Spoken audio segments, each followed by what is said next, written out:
রেলেই সন্তানের জন্ম দিলেন মা। সাবরুম শিয়ালদা গাবি ট্রেনের মধ্যে সন্তানের জন্ম দিলেন এক মা।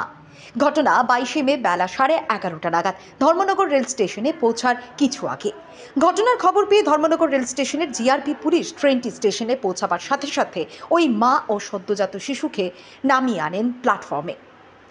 পরবর্তীতে জিআরপি থানার ওসি রেল দপ্তরের চিকিৎসকদের সাথে যোগাযোগ করে প্রাথমিক চিকিৎসা শুরু করান এবং উত্তর জেলা স্বাস্থ্য দপ্তরের সাথে যোগাযোগ করে মা ও সন্তানকে উত্তর জেলা হাসপাতালে পাঠানোর ব্যবস্থা করেন।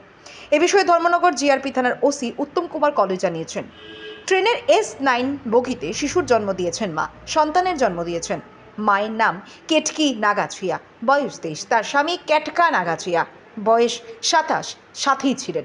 তাদের বাড়ি ঝাড়খণ্ডের বন্ডোয়ার এলাকায়। বর্তমানে মা ও শিশুকে জেলা হাসপাতালে নিয়ে যাওয়া হয়েছে এবং দুজনেই সুস্থ রয়েছেন। আজকে খবর পেয়েছি যে সাবরুম শিয়ালদা ট্রেনের মধ্যে একটা প্রেগনেন্সি ছিল এবং আমাদের ধর্মনগর যখন কাছাকাছি এসেছে ওনার ট্রেনে নাকি ডেলিভারি হয়েছে। তারপরে আমাদের ধর্মনগর রেলওয়ে স্টেশনে তাদের নামানো হয়েছে। তারপরে আমরা জিআরপি থেকে সঙ্গে সঙ্গে রেলওয়ে ডক্টরকে খবর দিয়েছি। উনি এসে প্রাথমিক চিকিৎসা করার পরে আমাদের পুলিশ কনস্টেবল জিআরপিও ছিল, তারা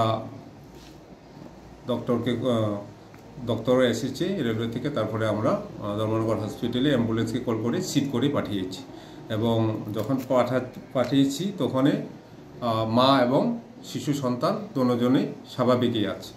তাদের বাড়ি হলো ঝাড়খণ্ড।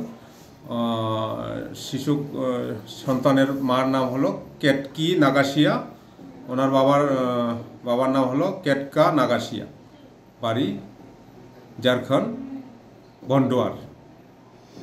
কোথায় যাচ্ছিল? তারা শিয়ালদা যাচ্ছিল আগরতলা থেকে।